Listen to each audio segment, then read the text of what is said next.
You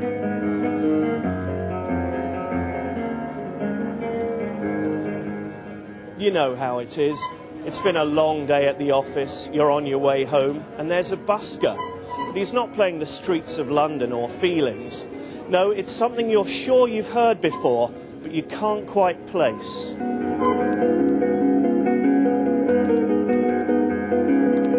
Now, you might say to yourself, not everyone will be heading off to Thaden Boys or Cockfosters, whistling Richard Stevenson's repertoire of light classics.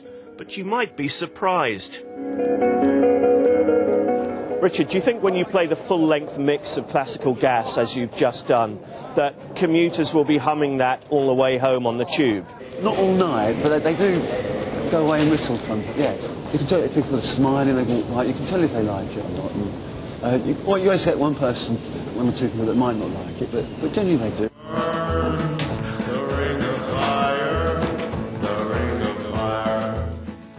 Ring of Fire by Johnny Cash, as performed by Joaquin Phoenix in Walk the Line, a biopic of the late Man in Black, which will be in cinemas next week. You might well have heard a busker interpreting this classic recently. They were paid 50 quid each by a record company which is flogging Cash's greatest hits. Now, isn't this a rather underhand, insidious way of creeping your music into the ear of the public, so they're not even aware that they're being advertised at? It's deeply insidious, yeah.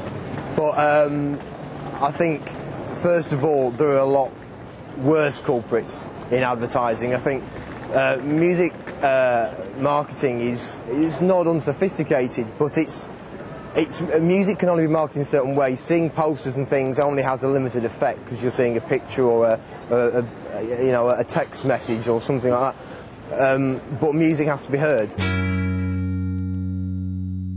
I said he's a scumbag, don't you? Sheffield teenagers Arctic Monkeys have topped the charts despite, or because of, avoiding traditional publicity vehicles such as television. Instead, they relied on the net and word of mouth among their fans. The band insist it was all a happy accident, but the marketing men would give their right hand for this kind of buzz, or at least somebody else's. She makes a supposition. I'm sorry, love, I'll have to turn you down. Newsnight workshopped the latest marketing techniques with Tamara Ingram at her firm's Ideas Gym. It's the bar, in fact.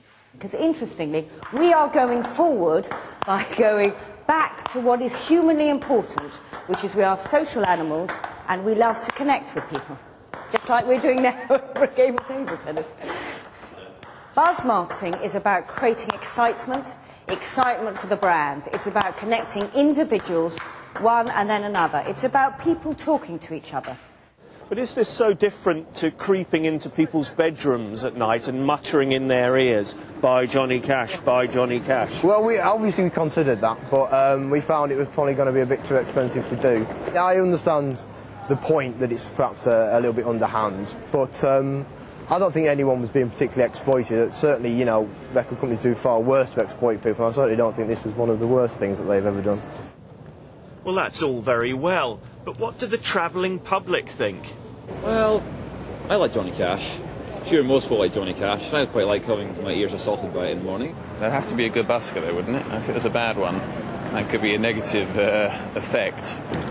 Well, I'm a bit of an old romantic. I like Dean Martin and Frank Sinatra songs. I could have guessed that in a way, couldn't I? We're big Queen fans. Guns N' Roses. We spend weekends together listening to Queen, singing along. Not quite. Your parents must be thrilled. Oh, they're very proud. Yeah. Of course, Newsnight doesn't need marketing. It's already got several viewers. But if there's a buzz going around, we want to be a part of it.